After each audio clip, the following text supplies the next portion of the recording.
A snarling canine unit burst from his cage like thunder, teeth bared and eyes burning, yet one trembling old man stood his ground and whispered a single word that shattered years of silence. The morning sun glinted off the steel pens at the Cedar Ridge Canine Training Facility, where crisp commands and sharp whistles sliced through the air, every dog obeying, every handler alert except one. A powerful German shepherd named Titan moved with precision, strength, and unnerving focus. Yet something in him had shifted.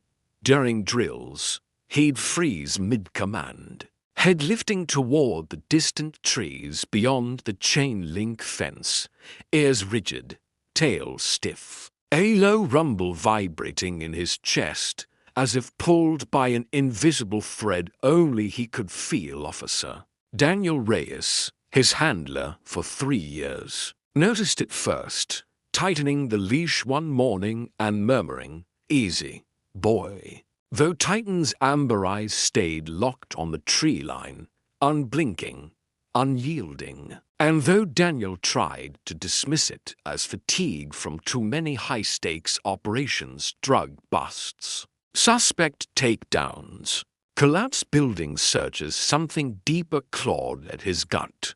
Titan's instincts had saved lives before, and instinct like that never lied. That afternoon, while Daniel supervised a rookie cleaning the kennels, a momentary distraction, a dropped brush, a turned back, and Titan's cage latch clicked only halfway shut. And that was all it took.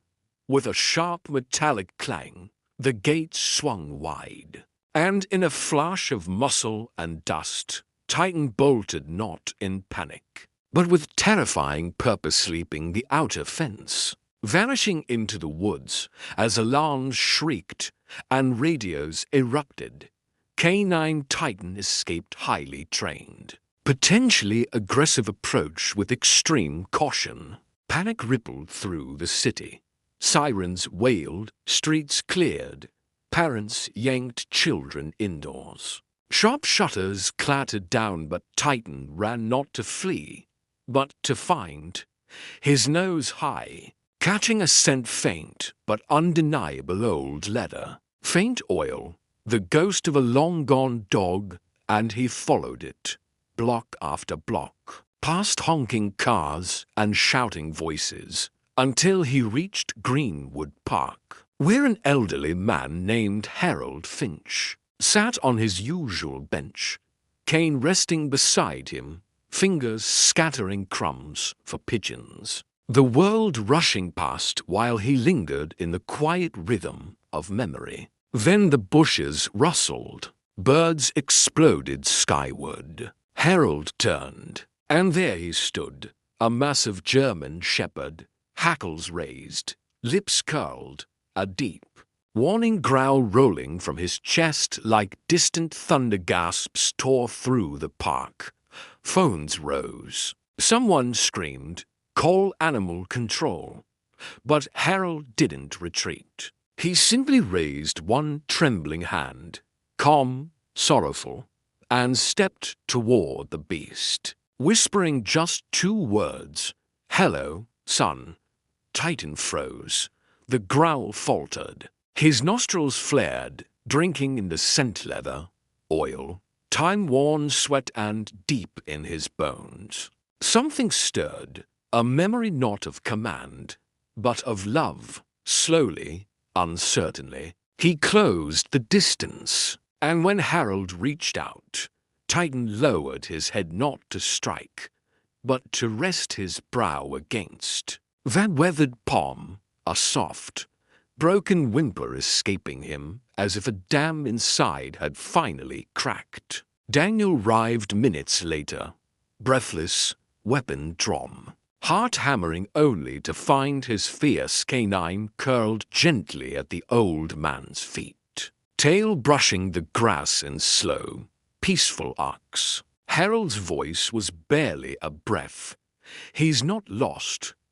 He's come home."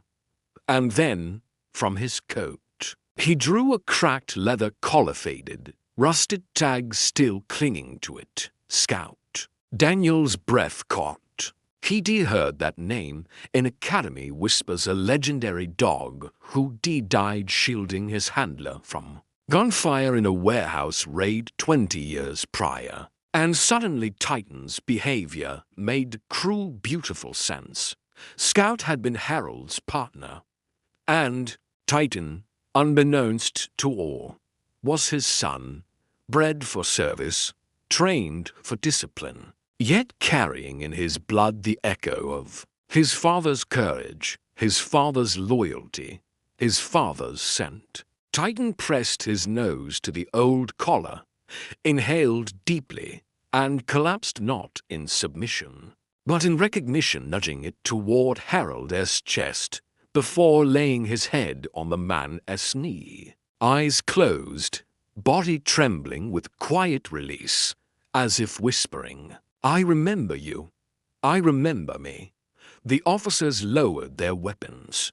The crowd fell silent. Even the wind seemed to hold its breath, because in that moment, no one saw a rogue police dog or a frail old man. They saw two souls, separated by time and grief, finally finding each other again, not through training, but through something older, deeper, unbreakable. Harold knelt, tears tracing lines down his cheeks, fingers tracing a faint scar along Titan's shoulder, the same scar Scout had earned pulling Harold from a collapsing beam, and whispered, "You have his heart, his eyes, even the way you sigh when you're safe."